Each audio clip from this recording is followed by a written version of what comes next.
सारी ताकत लगाने के बावजूद इंडी गठबंधन बीजेपी की सीटों के पीछे है।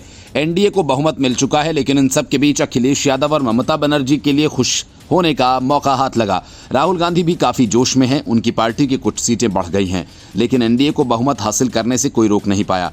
इन सब के बीच जेल जाने, जेल से आकर प्रचार करने और फिर जेल जाने वाले अरविंद केजरीवाल के नतीजों में बुरी तरह से हार हुई है।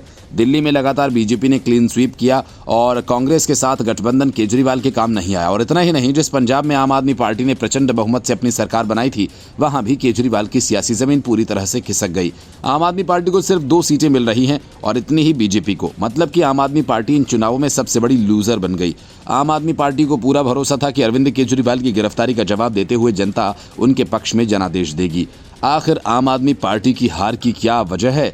क्या मायने निकाले जा रहे हैं? कथित शराब घोटाला मामले में आम आदमी पार्टी के कई बड़े नेता जेल में बंद हैं। चुनाव से पहले खुद पार्टी के प्रमुख और दिल्ली के मुख्यमंत्री अरविंद केजरीवाल भी गिरफ्तार कर लिए गए।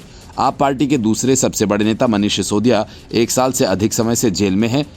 एक अन्य प्रमुख नेता सत्येंद्र जैन भी लंबे अरसे से तिहाड़ में कैद हैं। माना जा रहा है कि इन नेताओं के जेल जाने से पार्टी को नुकसान उठाना पड़ा। अरविंद केजरीवाल की गिरफ्तारी के बाद पार्टी ने जेल का जवाब वोट से कैंपेन चलाया। सलाखों के पीछे केजरीवाल को दिखाकर पार्टी को भरोसा था कि पक्ष में ही सहानुभूति की लहर चलेगी और इस बार पार्टी दिल्ली में कम से कम 2 से 3 सीटों पर कब्जा कर पाएगी। हालांकि अब नतीजे अलग ही कहानी बयां कर रहे हैं, जिसका मतलब साफ है कि लोग शराब घोटाला के लिए अरविंद केजरीवाल की बातों पर भरोसा नहीं कर रहे।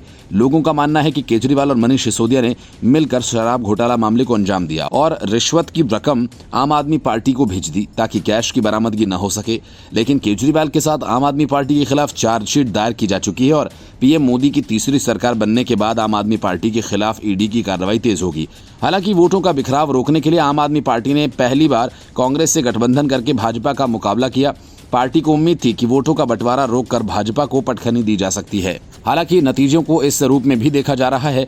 जनता ने आम आदमी पार्टी और कांग्रेस के गठबंधन को पूरी तरह से स्वीकार नहीं किया। ध्यान देने वाली बात यह भी है कि दोनों ही दलों के जमीनी कार्यकर्ता और कई बड़े नेता भी इस गठबंधन को लेकर सहज नहीं थे। इससे पहले 2014 और 2019 में भी दिल्ली की जनता ने इस तरह का फैसला सुनाया था।